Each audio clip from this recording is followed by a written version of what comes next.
All right, good evening, everybody. Welcome to Channel 6 TV Community Focus. I'm Kenny Fogel, your host. Glad you could be with us tonight. We're going to have an interesting show here. We've got a young man here that's been involved in several things in the community over the years, and right now he's got a book coming out that he's going to tell you a little bit about some experiences in his life and basically a picture of our community for many years. And I guess when I say that, I'll welcome Joe Keith Bickett here with us. Joe Keith, first of all, welcome to the show.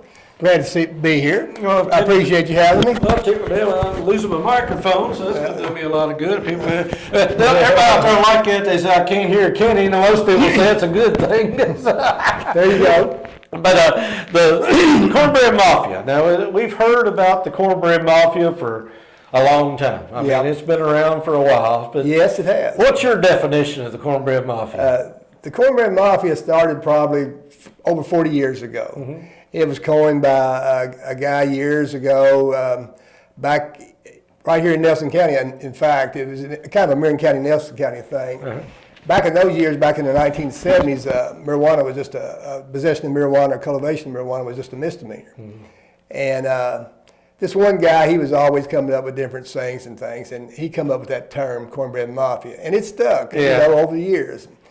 And that's basically how it come about. And I think different ones kind of piled onto it or fed into it over the years, and that's kind of the way it was created. Well, you know, and I mentioned it sort of goes back to our culture, is reading some things, your book, other references to the Cornbread Mafia. A lot of people even trace it back to the moonshine days. They said that, you know, it goes back to that day, and it's sort of a natural progression from the moonshine days to the marijuana days. That could be true. That could be true in a sense.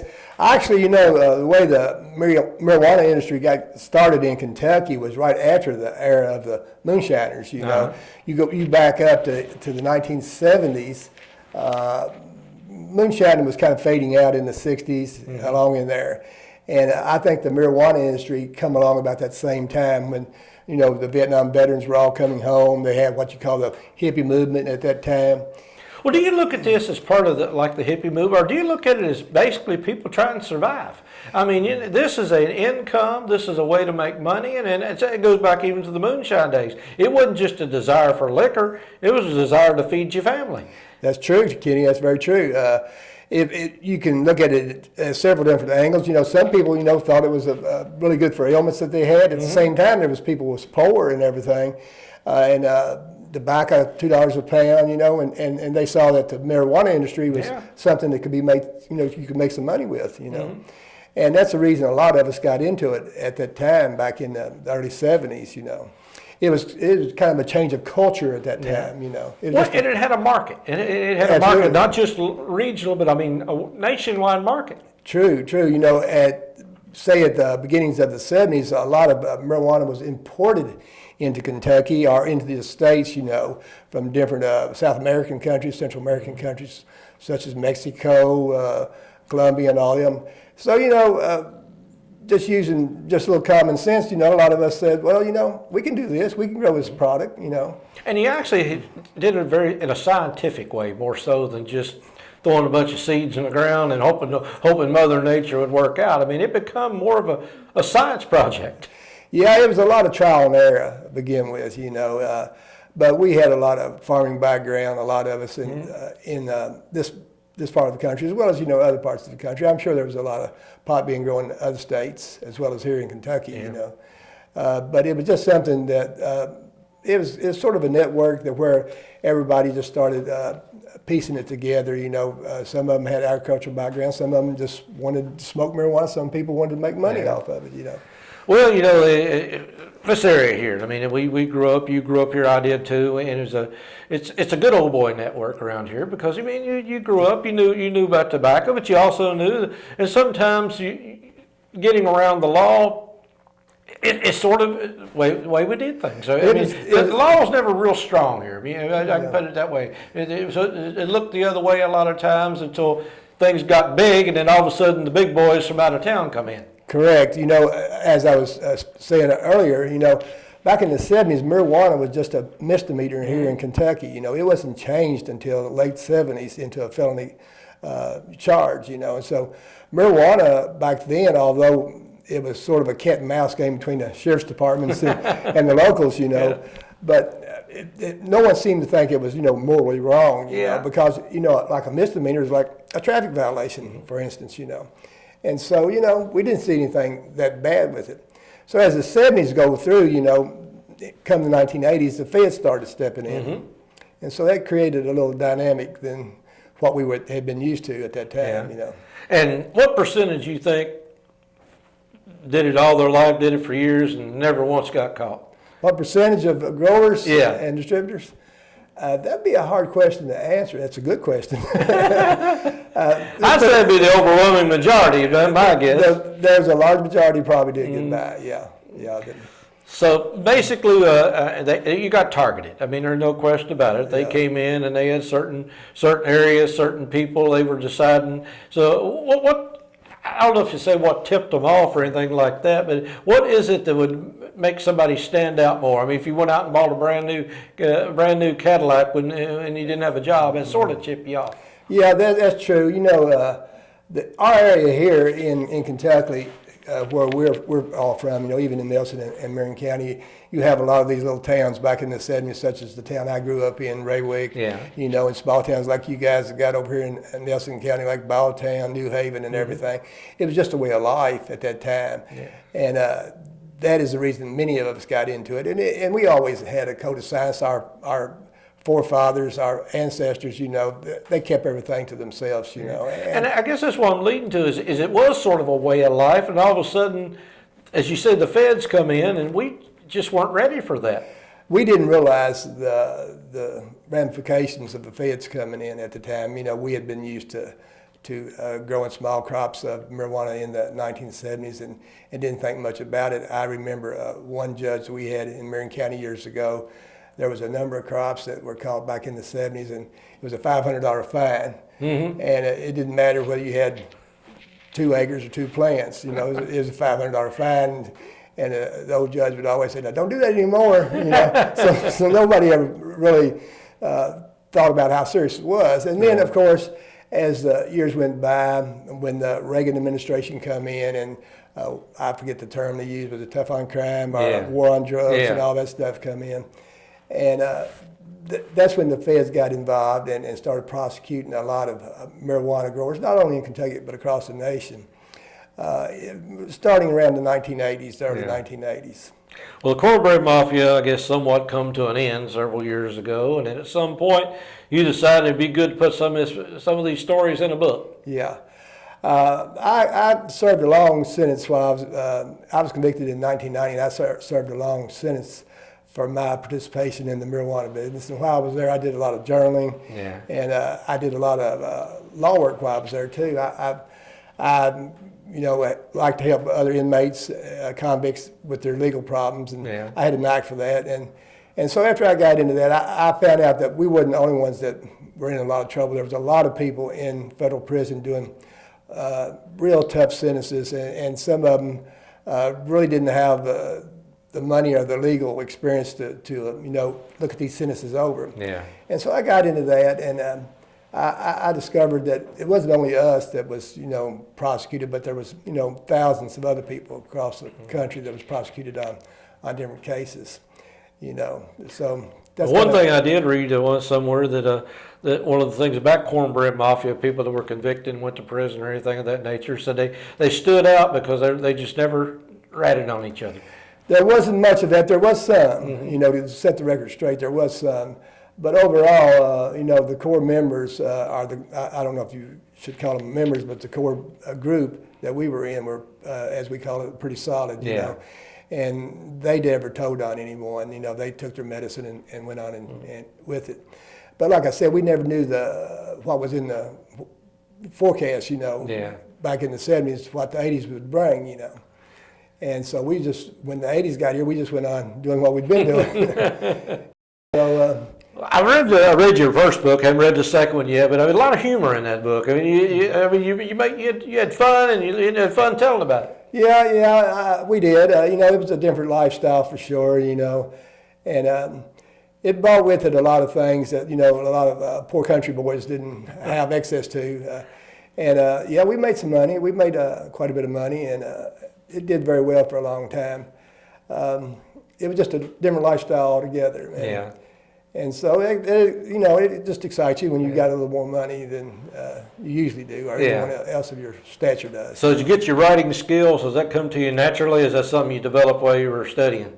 I think I developed a lot of that while I was in the prison, more so from just journaling, and or chronicling, however you want to call it. Yeah. And I had a lot of that spare time on my hands at that time, and I wrote down a lot of that, what happened back in the 70s. And then when I come out, I got a job with a law firm there in Lebanon, Kentucky, and I've been with them, Elmer George's law officer in Lebanon, Kentucky, for 7 years ever since I got out, and I enjoy it. Yeah. I like it. I like helping people, and it's a good profession. Sometimes it's a little stressful, but otherwise it's good.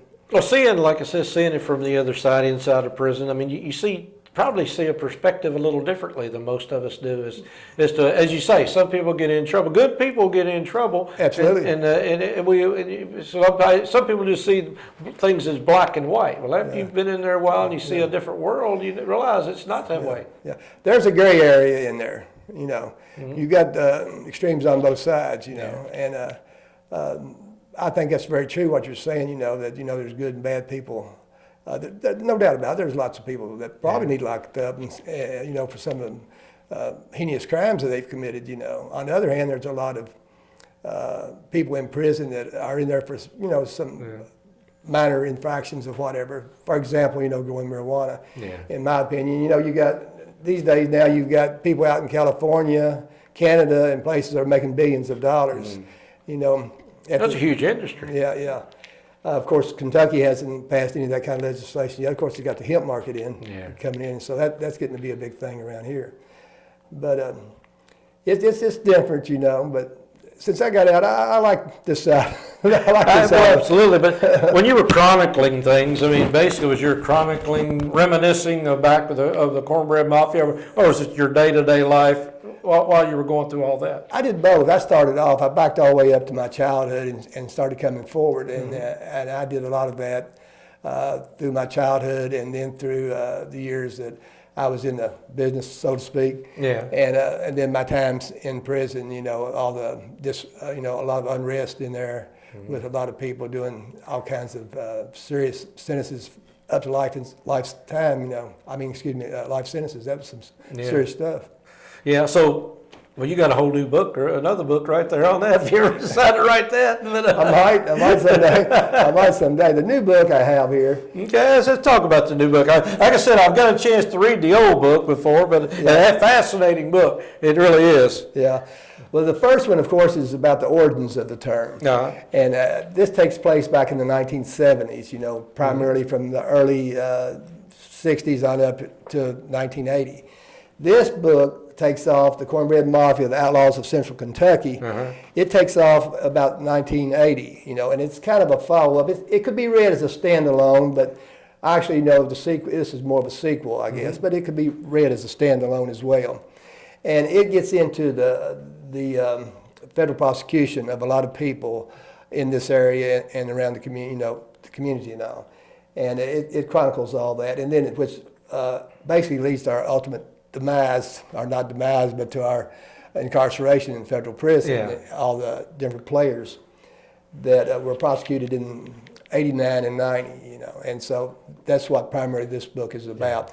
It's actually about, this book was pretty much what happened here in Kentucky. This is an expansion. It expands out into all the Midwestern states. Yeah, I know big Minnesota and up at that. Minnesota, Kansas. Yeah, I think was it Johnny Boone said one time, said another year or two he'd be growing marijuana in Canada. Well, I think you'll find a lot of interesting facts in this book. Some of the names in this book is anonymous. I talked to several different people about this, and some of them wanted to remain anonymous, and I always respect their wishes on that. But some of them didn't care. But the stories are true. The stories are pretty true. There's not much embellishment. Yeah. In fact, it may have been held back some. If you want to go too deep into it. I understand. Yeah. But well, like I said, there's a lot of, and you see a lot of stuff. It's like people talk about Marion County, Nelson. I mean, I know in your first book, reading about stuff going on right here, right down by the monks, right here in New Haven. Right. I mean, right next door to them. And people pass every day, right? The landmarks, I guess you'd say. That's true. That's true. That's when we just first got started growing marijuana and distributing marijuana back then. I know people have their own views, different ones. Some people are very negative against that. Some people are very positive. But overall, you got 30 states that's legalized it for medical use of some kind. Another 6 or 8 that has legalized it for recreational purposes. The whole country of Canada has legalized it. And so how can you say what's morally bad, morally wrong? I mean, you can't say the whole state of California is bad or any of those other Midwestern. And the tax base is unreal. I mean, they're making a tremendous amount of money. Yeah, they're paying for a lot of education and stuff that needs to be taken care of, with those tax dollars. Kentucky, however, is pretty conservative, and it kind of lags behind on all that. So, again, you get into this, bunch of good old boys with not much of a business background, but you turned it into a business. You turned it into a corporation that could rival just about any corporation in America at one time. It was let's just say it was a loosely connected. Well, I mean, you had to have distribution markets. You had to have marketing. You had to be able to have. I mean, there's so many skills that we didn't go to college for any of that. Well, you didn't go to college, but it's more than going out and just planting a seed and watching something grow. Yeah. Well, like I said, in large part, I think a lot of us had agricultural background, and others had connections. So it was just tied together. It was a word of mouth thing. So it did real well, and we just didn't see the handwriting on the wall on how serious it was in the late 1980s, what it was getting into. Now, we lived it here in Central Kentucky, but this book has taken off. I mean, I think in Chicago, your first book, the book, it really sold well. And you mentioned to me you were on Skype a few days ago, talking to somebody across the pond, wanting to know about this. So this is not just something of interest to people in Central Kentucky. Yeah, I've had a lot of interest in it from several different production companies that's spoken about anything from a documentary to a series to even a movie. We've had. Who's going to play you in the movie? Certainly not me. I think that's a ways down the road. That may be way down the road on anything like that, but you never know. But there is a lot of potential there. A lot of people likes the story, and it's just a time in life, our time in era when all this happened. I think it shows a lot of people shows a lot of interest in the story, Well, I think it's pretty unique in itself. Well, it really is, and I think one of the things that most interests around here is I think when reading the book, I mean, I recognize a lot of people. I mean, I grew up with these people, a lot of them in my family, and people. I think just about everybody in this area knew somebody that was involved or related to somebody involved or were involved. Yeah.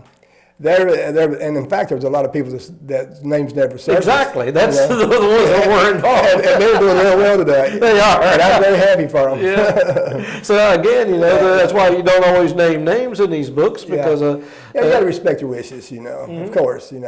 That's what in large part it was about. The reason that we did so well so long was because we all stuck together pretty good, and there wasn't a lot of telling on each other and everything. Right. Do you look at yourself as a trailblazer in a way? Because, if this is legalized, and it will be, I'd say within the next 5 to 10 years, marijuana will be legalized for recreational full use. I really feel that way.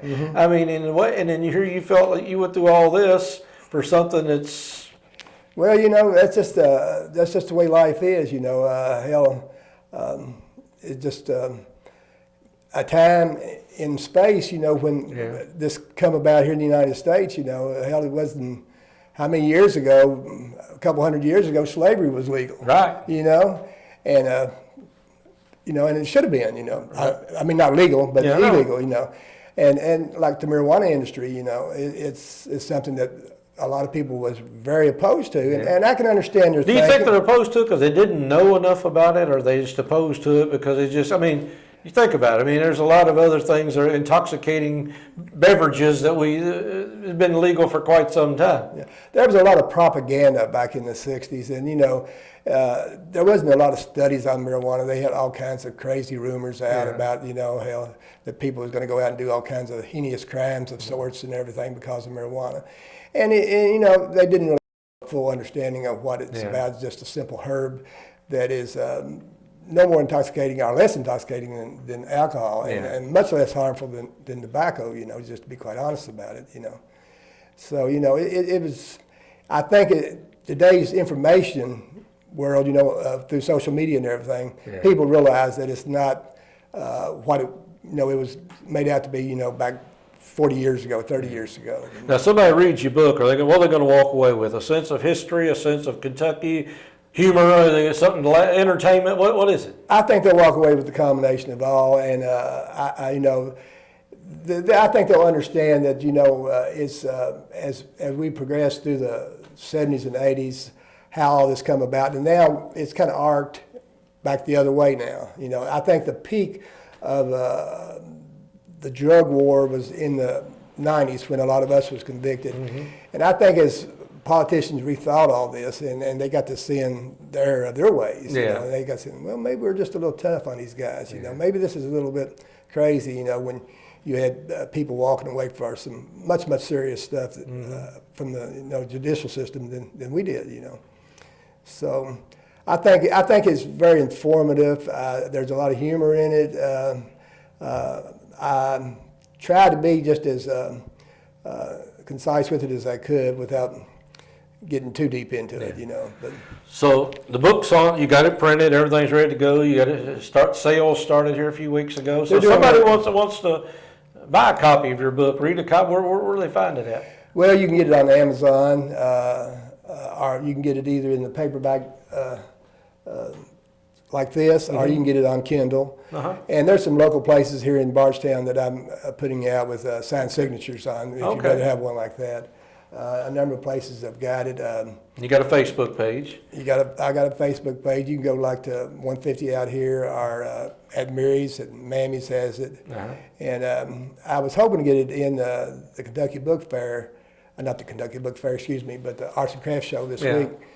But I don't know if I'm going to get that done or not. But it's still available. It's still available. Like I said, the first one's still, if you haven't read that, that's one they can still go back. It's not like it's going to go out of date or anything. No, it's going to be around for a while. And like I said, names change protect the guilty. Very true, Kenny, very true. Again, great read. I mean, like I said, I've read the first one there. Haven't got a chance to look at the second one yet, but a good read. And I guess what I liked about it, and again, I mentioned that I knew a lot of the people, knew a lot of the circumstances, knew a lot of the locations. So you sort of, when you're reading the book, you almost feel like you're right there in the middle of it the whole time you're reading. It's not like you're reading a book and it's so foreign to you that you don't. But this one here, can I put you right beside me? You can.